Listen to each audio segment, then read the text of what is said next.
What is going on, everybody? This is Mike Hughes, and you're listening to Mike on the Mic, everything sports-related podcast, especially Chicago podcast. We're here today with the Chicago Cubs and now current White Sox future legend. I'm sitting here with Len Kasper. He spent 16 years with the Chicago Cubs from 2002 all the way to 2018, if I'm not mistaken, 2020. I don't know if my math's right on that.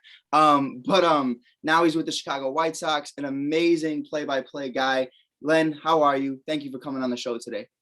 Hey, Mike, happy to join you and very flattered. You've said a lot of nice things about my work, and I really appreciate it.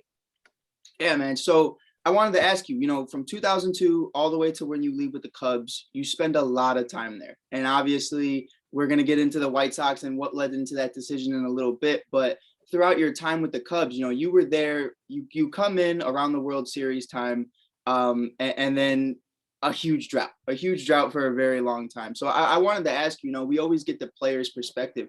That 2015, 2016 type of season, what was that atmosphere like for you? How fun was it calling those games and just having something to be proud of with just this team in this city?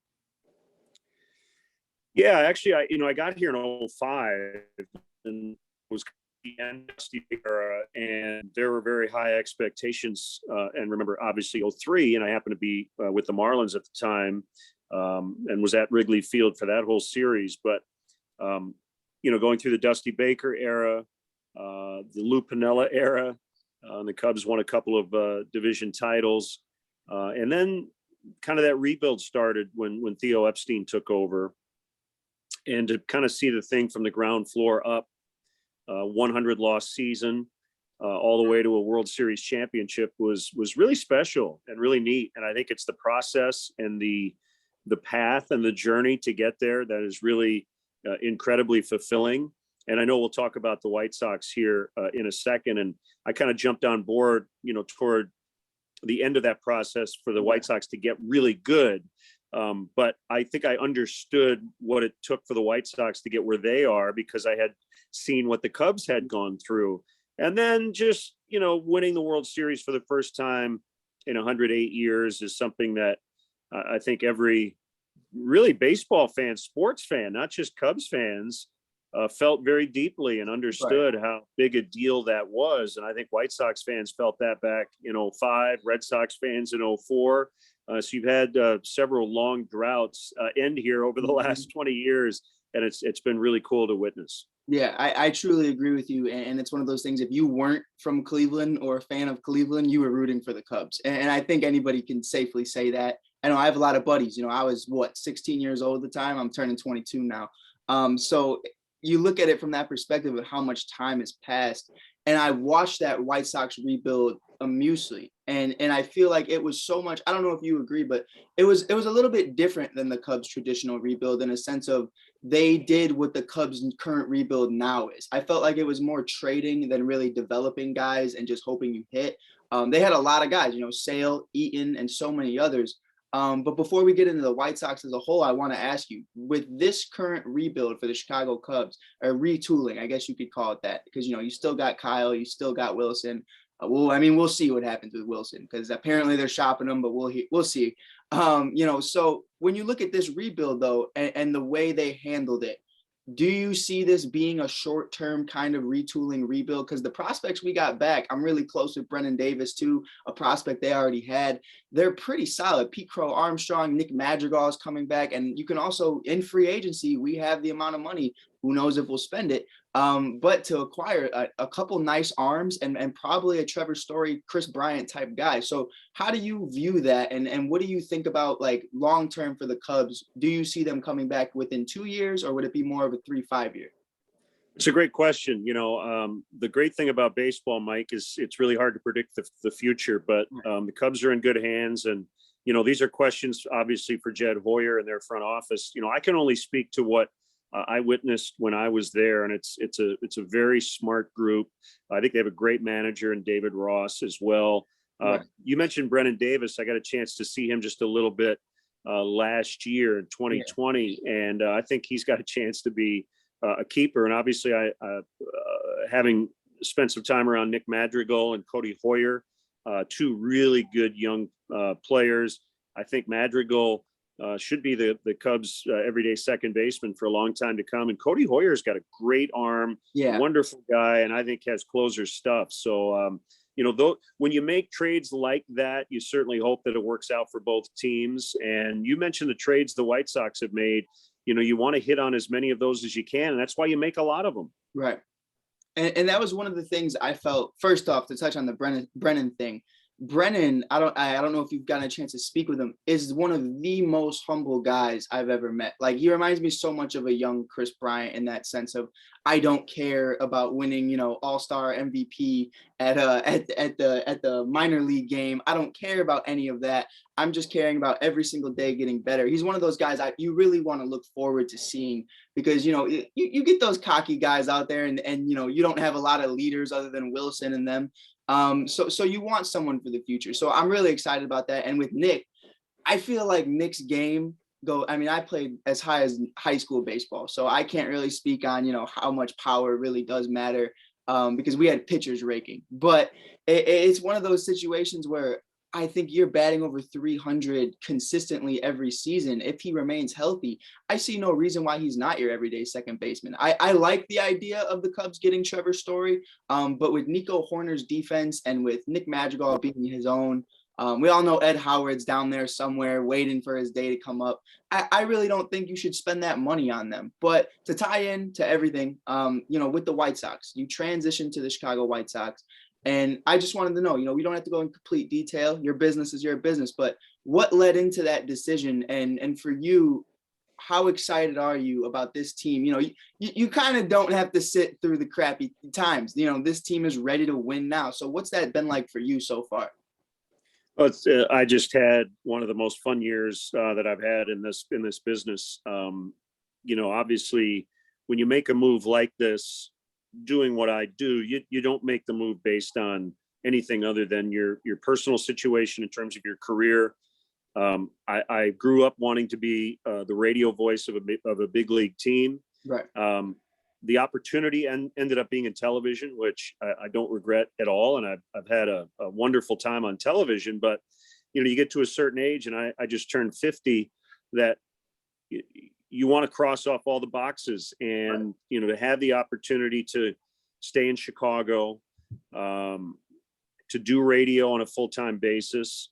And, I never got a chance to call postseason games prior to this job, right, because local television, as gets aced out. It's all national TV, right, once you get to October. And I wanted to, at some point, have the opportunity to call postseason action, and fortunately was able to call 4 games in the division series, and hopefully many more down the road. But it was just an opportunity that provided me a chance to do a lot of things that I hadn't done before in baseball. Really wanted to challenge myself. And to be honest with you, Mike, I want to be the best radio baseball announcer I can be. I don't know how good I was at doing television, but, I kind of brought a lot of that experience to this, but also kind of in my soul, I think baseball on the radio is really special. And to get that chance to do it every day with a great partner, Darren Jackson, has been a wonderful thing for me. It's a great organization. And I'm totally pumped about getting back to spring training. I've been off for 2 weeks now, and I'm already ready for 2022. Yeah, without a doubt. But I will tell you this, Len, you're really selling yourself short right now by saying, I don't know how great I was, because Chicago, I think, will always have, you will always have a home in Chicago, and everything you've done so far, and especially in October, during those World Series runs for the Cubs, trying to contend every year. I knew at a certain point, Len and JD are gone, and I have to listen to Joe Buck for the rest of the season. And it was just all power to Joe Buck. He's great at what he does. But we all know how it goes down, and it's never favoring Chicago. So we missed that. We missed the guys who really knew this team. And that's where it shows. I think the guys who, have replaced you and have done their thing are great at what they do. But the Cubs definitely miss Len Kasper, and we're so happy for what you're doing out there. So with this White Sox, that's nice of you to say, Mike. And by the way, Joe's a good friend of mine, and we often joke about it. And he often, ribs me about, everybody hates me now that they can't hear you. But I think he's awesome. Yeah, it's definitely one of those situations. You come into it, with this void to fill. So I definitely think he's doing an amazing job. It's just unfortunate you have to, it's like, I don't know, for football, it's like Mac Jones coming in New England because Tom Brady's not there. So it's like, Yeah, he's still great, but it's just, it's a everyone's local so sport. used to it. Right. Baseball is a very local sport, and Right. generally, I think most fans of any team, they want to hear their announcers. And Exactly. so, while I totally get that, it's hard to be a national broadcaster in that regard. But yeah, it's nice to be missed though when you're not there, I guess. So you look at this White Sox team though, they bring in Tony LaRussa. There were a lot of questions about that at the beginning of the year, and it just kind of got quiet, very quickly. You find that Tim Anderson likes this guy. You find that the locker room is actually pretty cool with him. You see him on the sideline in the dugout with a backwards hat and a chain and sunglasses on. So what has that been like with you, from what expectations were for Tony LaRussa to finding out that the locker room's actually pretty fond of him, and Tim Anderson even went as far as to say that he would like him to return for 2022. What was your experience like watching Tony LaRussa call games again?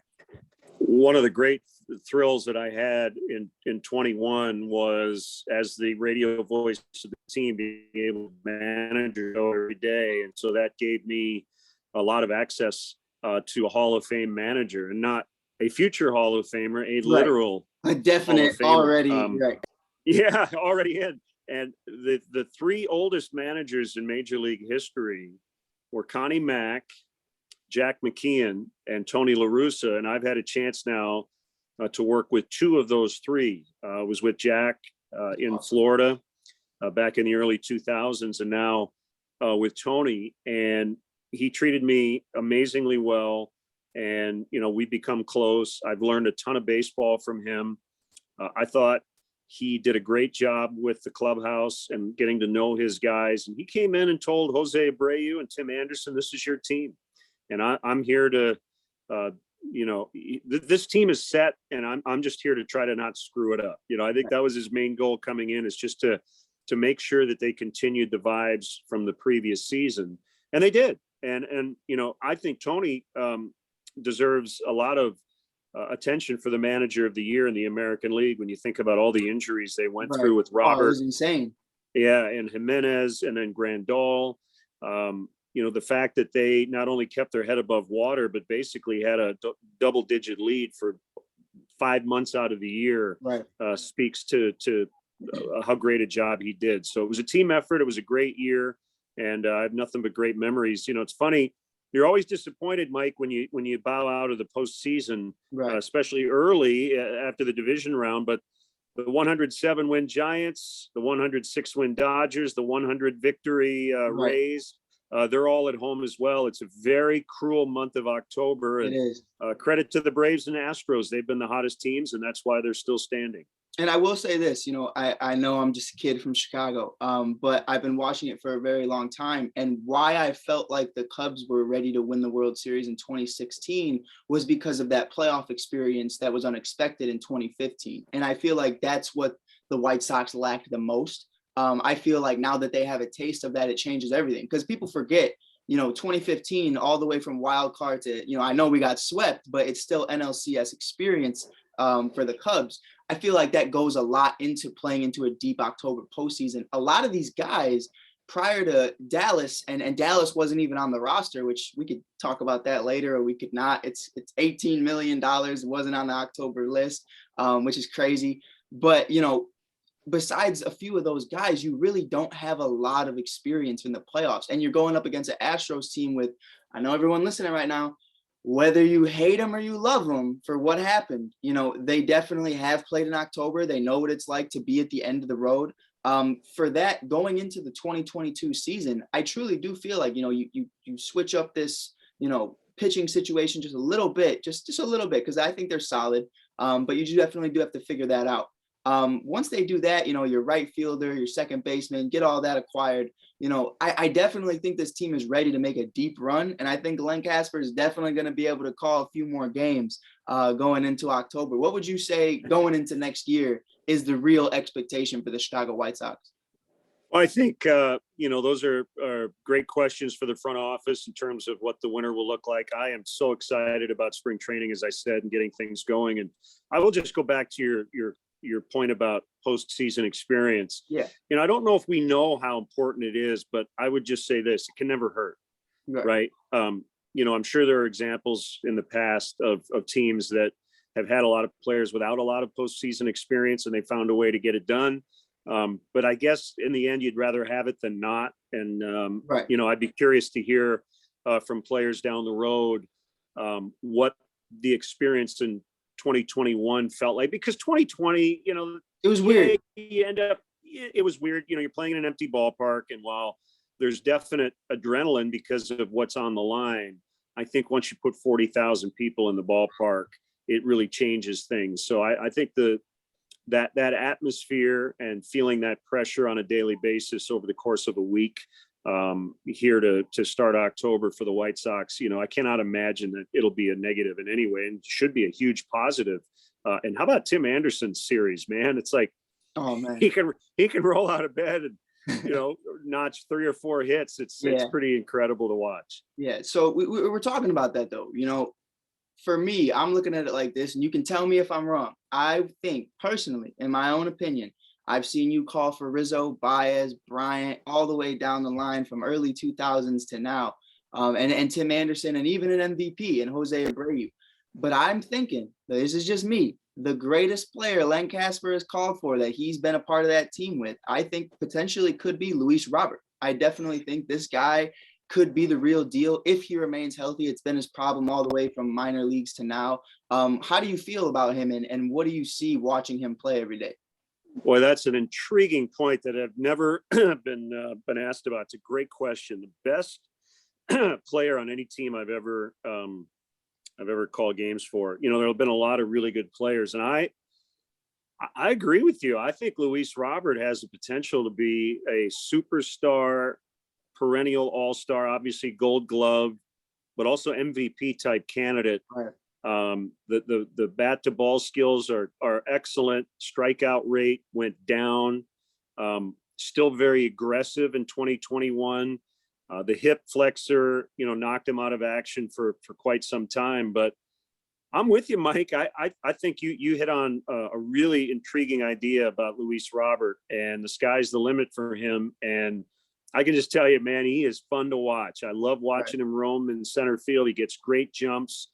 It's not just the athleticism. And I think sometimes when guys do have great athleticism, we tend to downplay their instincts. And he always seems to get the right jump, the first step. You hear often about outfielders, and he's as good as anybody I've seen out there in center field. Right. And I played outfield, so I always, I loved the Jason Haywards. I wasn't the greatest hitter, but I definitely loved the defensive part of the game. And Luis Robert, to me, it just comes so natural to him. But it to even tie into that, you watch his swing. His swing is so spot on, and it looks like this man is literally just in the same spot every time. The easiest swing I've ever seen, and he looks like he's just tapping it, and it's going 420 plus feet. This kid, to me, is a phenomenon. And I will say, I'm upset he's on the south side, because I would love to have him on the north side. But I do know the Cardinals were in the running for him back in 2016, 2017. So I'm blessed